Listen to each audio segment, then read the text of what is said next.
Hi everyone, Nura here. I hope you're having a beautiful pre-eclipse portal prep time. We've got a lot going on right now. We have Mercury already in the retrograde pre-shadow. We are building up to an eclipse. So wherever you are, just take a breath, take a moment to really land here in this moment. I'm feeling really excited about this eclipse season.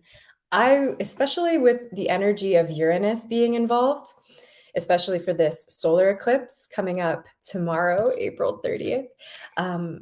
Uranus is really the planet of liberation. And that is a big theme. We've been connecting with this energy in so many different ways over the past couple years and really understanding in ourselves, what does that mean? What does that look like? What kind of future are we creating? Looking at technology, which also falls under the guise of Uranus, but also literal genius. And then how is it used? And maybe us connecting with our creative genius. So I'm feeling really excited about that. Let me know how you're feeling about it in the comments. So every week I've been coming on live and hanging out with you all and talking about the past week's transits. This is a form of recapitulation. And we're kind of doing like a micro version of it here. So everything that I share today, my hopes are that you can actually take it and then go deeper with it for yourself in your own work and your own processing. And then it just kind of spins off from there. Really, I think there's so many ways to use astrology. We can use it to, look at our natal chart and understand, oh, these are the big themes that we get to work with for life. We can use it to understand our past and, well, why have these patterns been recurring? We can use it to understand where we are in our personal timeline. You've probably heard of the Saturn return, the first one that happens between 29 and 31. And then every 7 years, we go through these Saturn cycles. You might have heard of the Jupiter return. That happens every 11.86 years. So we get these, between every 11 and 12 years, we go through these massive consciousness expansions. So these are more macro patterns. But then we've also got these micro patterns that are more subtle and they repeat more often, such as even the sun going through every sign over the course of a year, or the moon moving through every sign in the course of a month. So it's patterns within patterns within patterns. And what I think is so brilliant and one of the best ways to use the tools of astrology is to understand your pattern, understand how you move through time and space. Where does it get sticky? Where does it flow easily? And remembering and making the connection of like, oh, okay, the sun was here at this part of my chart. And I was feeling that way, or the moon was here and I was feeling this way. And it shifts the learning experience of astrology out of like, oh, this means that. So I'm going to try to merge my experience with that interpretation of somebody else compared to, oh, I'm having this experience and it just so happens that this is where the moon is. I'm going to correlate. I'm going to observe and correlate and understand these feelings. And I'm going to ask other people and see how they're feeling about it too. And so that's a really big part of why I love astrology and why I teach astrology.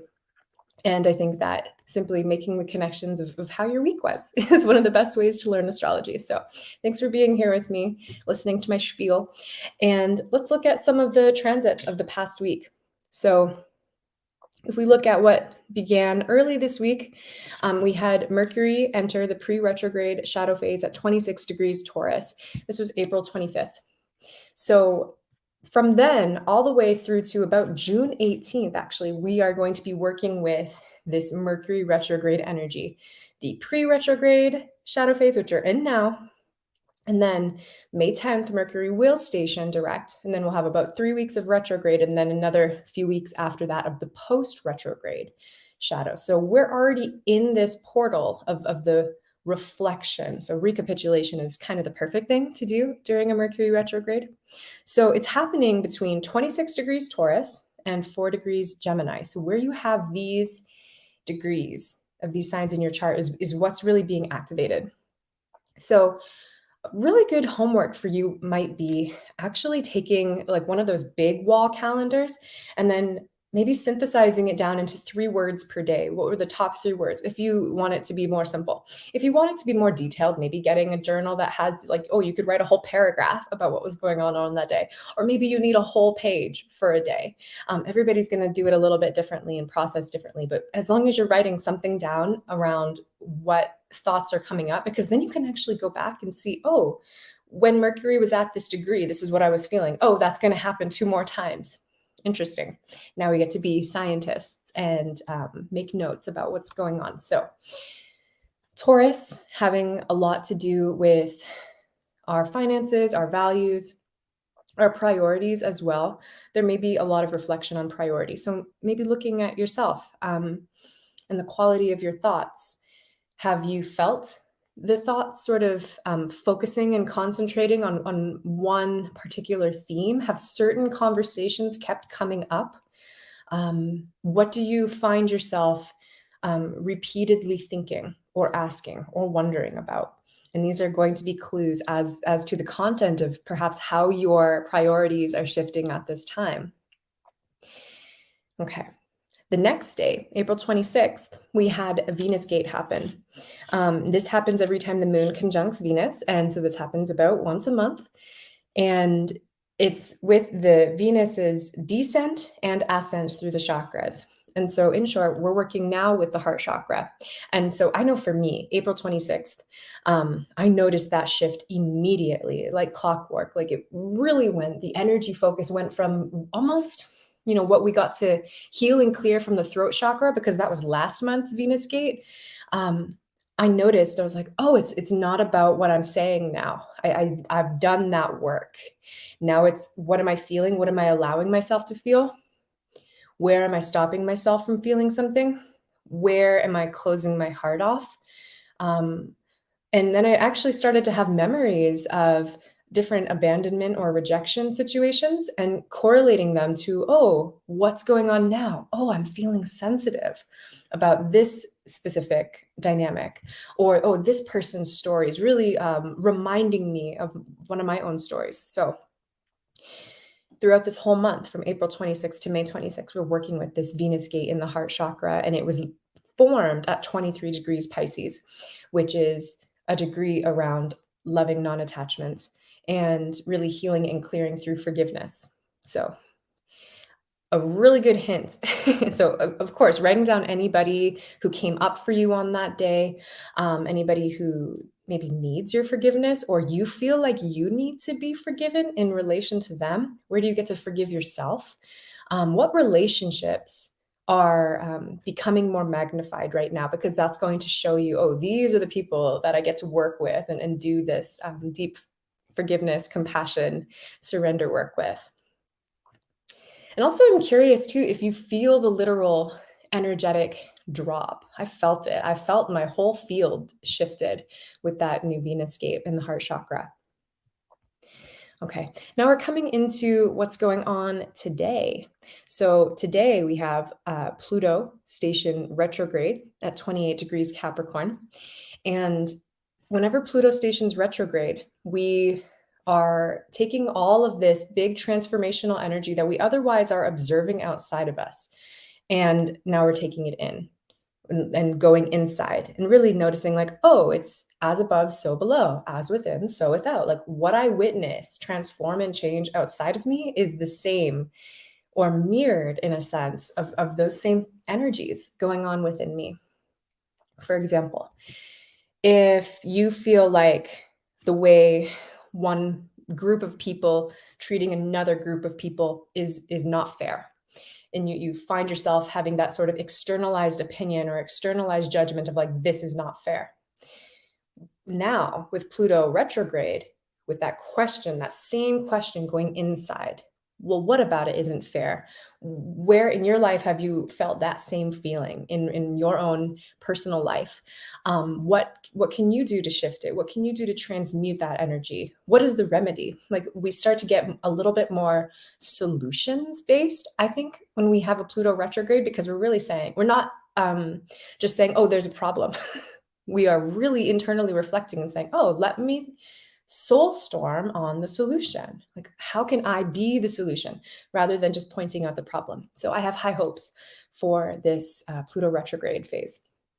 Yeah, I'm seeing some comments in here, feeling the major drop with the Venus gate energy, much easier for me to work with personally. Yeah, I feel that too, Lauren. I really feel like the heart chakra is, and I guess that makes me actually feel kind of good. I must be doing good work in the heart because the throat was definitely stickier for me. I felt myself almost like judging my thoughts or feeling like I was tripping over my words and then judging myself for that. Like I noticed my South Node Virgo perfectionist tendencies like really coming on strong. And it makes sense because Virgo is correlated with the throat chakra, ruled by Mercury. But in the heart, we have Taurus Libra energy. Venus energy actually really belongs in the heart. So it's a more comfortable space. And I've definitely come a long way in terms of self-love. So that's another piece of this too. Really measuring your progress, which for tomorrow, that actually leads perfectly into the energy of the new moon solar eclipse coming up tomorrow. It's at 10 degrees Taurus, which is a Capricornian degree. And for me, anytime I hear Capricorn, I think, how do we get to measure our success? How do we get to celebrate our progress? How do we get to take inventory of how far we've come? And I think it's really important. So for me, it's really important for me to acknowledge how much more I love my body than maybe I did when I was a teenager. That's huge. Like certain things that we maybe take for granted now. It's really great to look back and almost make comparisons of where you were in your consciousness before and how you feel now. But it's like when you're living in it day to day, you don't notice the change, but then you look back and you're like, whoa, I'm on a totally different mountaintop right now than where I was 5, 10 years ago. So it's so important because I think measuring our success, it reinvigorates us with this like, oh my gosh, yeah, I'm doing something here. Life is not this like boring, monotonous. It's always the same. It's always different. Every day is such an adventure. Every day I'm changing. Every day I'm evolving. And it feels like I can really celebrate myself and trust that that means I'm going to keep doing this. Like I really don't believe there's any plateau of evolution. We just keep evolving. Our heart just keeps opening. I think that's really the potential here with this new moon solar eclipse. Like how much more radically responsible can you be in your life? And then what does that physically translate to for you? These will be the questions. I wrote a sentence. It's like receiving resources through radical responsibility. And I think taking radical responsibility for our lives includes responsibility for our frequency and understanding like what we put out, we will receive back. Yes, I'm wearing a black shirt for the Scorpio South Node and Pluto station. Totally. And I'm a Venus in Scorpio. So I realize it's really important for me to wear black. I'm a Taurus rising. So my chart is ruled by Venus, but I'm a Venus in Scorpio with the Venus in the opposite house across from my ascendant. So I notice a lot of like interplay between black and white. Those tend to be my colors. That's probably a good one for all of you. It's like know where your Venus is. And that will, on one level, it'll show you what is the quality of the emerging divine feminine that you are really embodying in this life. For me, I'm very much embodying the mystery in a lot of ways. But it also, it helps me too when I'm wearing a color associated with that energy. I feel like I'm playing with it a little bit more. So experiment with that, see how it goes. Like even perhaps in relation to the transits, right? Like if we're working, for example, tomorrow with this new moon solar eclipse in Taurus, well, maybe doing some searching on the different colors associated with Taurus. I tend to always think kind of white or even moon colors because the moon is exalted in Taurus. I'll think like silvery, white, pearl, creamy kind of things. Maybe like soft pinks, like tulips totally come to mind, browns, leather, very Taurus. That's also Saturn though. And then maybe with the energy of a new moon, it going into the dark moon and also the reset, like, well, how can you do that? But like doing it in a, white with black on top. This white and black is very eclipse. Okay. I am totally, totally on another tangent here. Thank you for Thank you for humoring my tangent. Yes, Venus Scorpio. I mean, I think we're really here to completely change the idea of Scorpio. It's so misunderstood. Like we need to reclaim that. Um, anyways, I digress. Okay, so then we have coming up next. Oh, still the same day, April 30th, we have Venus conjunct Jupiter at 27 degrees Pisces. Holy, like we have been working through this deep Pisces energy in such a beautiful way, with the Venus gate in Pisces, the Jupiter Neptune conjunction in Pisces, now this Venus conjunct Jupiter in Pisces, and Venus is also exalted in Pisces. She's very happy to be there. It's like, could we connect more with divine love? And a really great way to do that is honestly through music. Finding music that really connects you to spirit and that where you really feel it, and it's this full body ecstatic experience. Maybe just experimenting with what music does that for you. Okay, we're also going to have Ceres in Gemini, so the goddess asteroid of nurturing, nourishment, cyclical wisdom in Gemini, so understanding the cycles of our thoughts, perhaps how to provide nourishing words, Gemini, forming a trine with Saturn in Aquarius.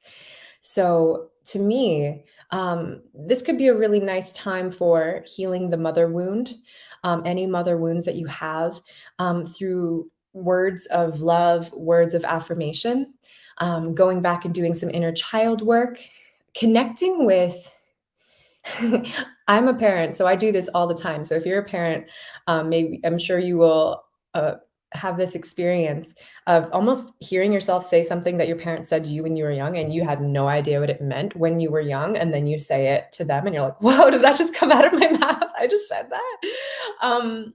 And where maybe it was offensive or incomprehensible when I was a kid, I'm like, oh, I totally get it now. Like it's coming from the other side, being on the Saturn side of things, when you're like, oh, I understand there's wisdom behind that limitation or why I couldn't do that. So there's a really beautiful opportunity with this Ceres trine Saturn to actually kind of bring this mother, father, parenting energy. And it's going to be like, well, what did you need to hear from your parents, perhaps, that you didn't hear, that you can say to yourself? Maybe do you need to say something to your parents? Words of gratitude. If you're a parent, is there some new way of communicating with your children that's almost like really nourishing? Ceres, boundaries, Saturn, like putting those together. Okay. Then we have the Beltane portal opening May 1st. And this is really strong energy of fertility. I keep really like all of my affirmations right now are prosperity related and Taurus related. And also for my community, it's like I know when I am prosperous, I have more to share with my community, and it's been really flowing, and it's been really beautiful. And I feel that with this Beltane portal, we're going to be witnessing that, and finding all of the ways that we get to be abundant. Our health, our friends, our families, our bodies. Like there are so many ways. And then we also have, so we celebrate Beltane May 1st, most people. And the astrological Beltane is actually about May 5th at 15 degrees Taurus, when we have the exact midpoint between the vernal equinox and the summer solstice. So that's actually May 5th. So similar to, we're talking about the eclipse portal from April 30th to May 15th. I kind of think there's also in that, we also have the Beltane portal between May 1st and 5th. So there is immense possibility for prosperity and abundance to flow through. Fertility, really thinking about what seeds you're planting right now, what's ready to be planted. For us, it's quite literal. We're putting in a garden and it feels really exciting. And that's really contributing to the energy of abundance, and really considering like, oh, what kind of food do I want to grow? What about my neighbors? Like, what kind of food are they growing? Can we connect, and then see, oh, what do you like to grow? What do you like to grow? And then we'll kind of do some community sharing. So these kinds of things are really great opportunities, I think, in this portal. And then otherwise, almost like doing the best that you can with what you have, which is Taurus, and then leaving the rest and saying, okay, I surrender the rest. I allow my spirit, I allow God Goddess to handle the rest, because eclipse portals really ask us to stay open, to stay teachable, to stay present, to stay aware and ready, but not forcing anything. So really beautiful energies coming up. I'm curious to hear from you what you're moving through, what you're feeling. I would highly recommend any journaling around questions of perhaps what your foundations are, what your foundations for prosperity are, what your foundations for abundance are. What does that mean to you? If it's something that you're calling more in, is there a ceiling that you get to break through, or do you just get to raise the floor up? There's a lot of this with the Capricorn energy, the foundations, sustainability. Where are you afraid? Because we're going to have May 15th, that full moon lunar eclipse in Scorpio. What are you afraid of losing is going to come up inherently when we're working with Taurus, abundance. We're talking also about Scorpio, the fear of loss, but also what that fear invites us into is so empowering. It is so transformative, because we realize that we're so much more than these bodies. And that when we bring all versions of ourselves, all timelines together, all parts of us together, integrated, Pisces, we are powerful beyond measure. So there's really this opportunity to connect with our identity beyond what we could have possibly known about ourselves. It's really fascinating to watch out in the world. I'd love to hear from you how this is feeling for you, and what you're witnessing in the people around you and in yourself. And I hope you have the most beautiful solar eclipse tomorrow, and I'll catch you next week. We'll be mid-portal, and so we can catch up on what's feeling good. All right. Hope you all have a good night, and I'll see you next week.